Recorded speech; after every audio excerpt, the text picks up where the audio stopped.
നമസ്കാരം, ഞാൻ Vishnudath. Chemmanur international jewellers Kaumudi ഹെഡ്ലൈൻസിലേക്ക് സ്വാഗതം. Powered by fortune industries, presented by Baba easy English in association with hi sleep mattresses.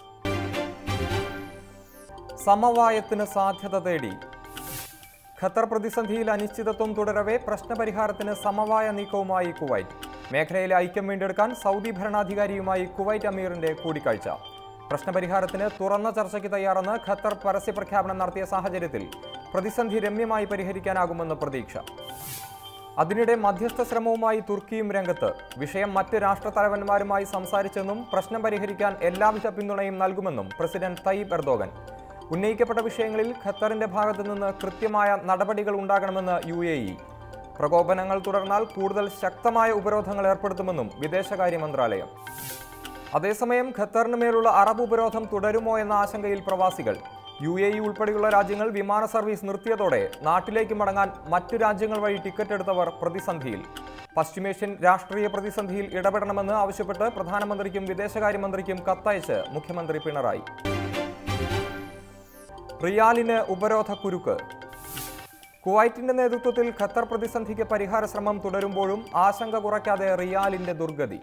കേരളത്തിൽ ഉൾപ്പെടെ വിദേശ നാണ്യ വിനിമയ കേന്ദ്രങ്ങളിൽ ഖത്തർ കറൻസിക്ക് വിലക്ക്. റിസർവ് ബാങ്ക് നിർദ്ദേശമില്ലാതിരുന്നിട്ടും റിയാൽ സ്വീകരിക്കാത്തത് മൂല്യശോഷണം കാരണമുള്ള നഷ്ടം ഭയന്ന്.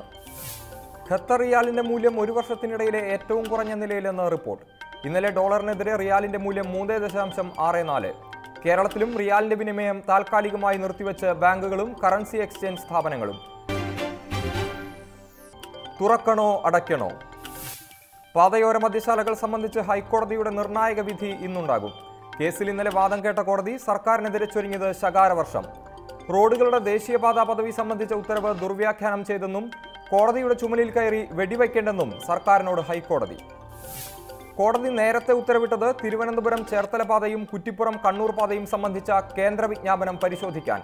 ഇവ രണ്ടും ദേശീയപാതയല്ലെങ്കിൽ ബാർ ലൈസൻസ് പുതുക്കാനുള്ള അപേക്ഷകൾ നിയമാനുസൃതം പരിഗണിക്കാം. എന്നാൽ പാതയോരങ്ങളിലെ മദ്യശാലകൾ തുറക്കാൻ ഉത്തരവിൽ പറഞ്ഞിട്ടില്ലെന്നും കോടതി. മൂന്നാം വരവിന് യെച്ചൂരി. സീതാറാം യെച്ചൂരിയുടെ രാജ്യസഭാ സ്ഥാനാർത്ഥിത്വം CPM പോളിറ്റ് ബ്യൂറോയിൽ ഇന്ന് ചർച്ചയ്ക്ക്. പൊതുസമ്മതനായ സ്ഥാനാർത്ഥിയെ നിശ്ചയിക്കുന്നതിൽ പ്രതിപക്ഷ കക്ഷികളുമായി ചർച്ച നടത്താൻ ഇന്നലത്തെ യോഗത്തിൽ തീരുമാനം. NCP നേതാവ് ശരത് പവാറുമായി യെച്ചൂരിയുടെ കൂടിക്കാഴ്ച ഇന്ന്.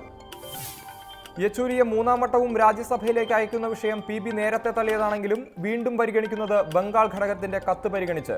ഒരിക്കൽ PB തള്ളിയ കാര്യമായതിനാൽ അന്തിമ തീരുമാനം കേന്ദ്ര കമ്മിറ്റിക്ക് വിടാൻ സാധ്യത. CC അംഗങ്ങളിൽ ചിലരും യെച്ചൂരിക്കായി രംഗത്ത്. കാത്തിരുന്ന കാഹളം. കാത്തിരുന്ന സംഘടനാ തെരഞ്ഞെടുപ്പിന് കാഹളം മുഴക്കി കോൺഗ്രസ്. പാർട്ടി ഘടകങ്ങളിലേക്കുള്ള തെരഞ്ഞെടുപ്പ് ഓഗസ്റ്റ് 7 മുതൽ 5 ഘട്ടങ്ങളിലായി നടത്താൻ AICC തീരുമാനം. DCC അധ്യക്ഷന്മാരുടെയും ഉപാധ്യക്ഷന്മാരുടെയും തിരഞ്ഞെടുപ്പ് സെപ്റ്റംബർ 5 മുതൽ 15 വരെ മൂന്നാം ഘട്ടത്തിൽ. രാജ്യമൊട്ടാകെ കോൺഗ്രസ് സംഘടനാ തെരഞ്ഞെടുപ്പ് പ്രക്രിയ ആരംഭിക്കുന്നത് ഓഗസ്റ്റ് ആദ്യവാരം. DCCകളിലേക്ക് മത്സരിക്കാൻ യോഗ്യരായവരുടെ പട്ടിക ഓഗസ്റ്റ് 6-ന് പ്രസിദ്ധീകരിക്കും. ബൂത്ത് ബ്ലോക്ക് കമ്മിറ്റികളിലേക്കുള്ള തെരഞ്ഞെടുപ്പ് ഓഗസ്റ്റ് 7 മുതൽ 20 വരെ. PCC അധ്യക്ഷന്മാരുടെ തെരഞ്ഞെടുപ്പ് സെപ്റ്റംബർ 16 മുതൽ ഒക്ടോബർ 15 വരെ നടക്കും. Chemmanur international jewellers Kaumudi headline സമാപിക്കുന്നു. Powered by fortune industries, presented by Baba easy English in association with hi sleep mattresses. അടുത്ത ഹെഡ്ലൈൻസ് 1 മണിക്കൂറിന് ശേഷം. നമസ്കാരം.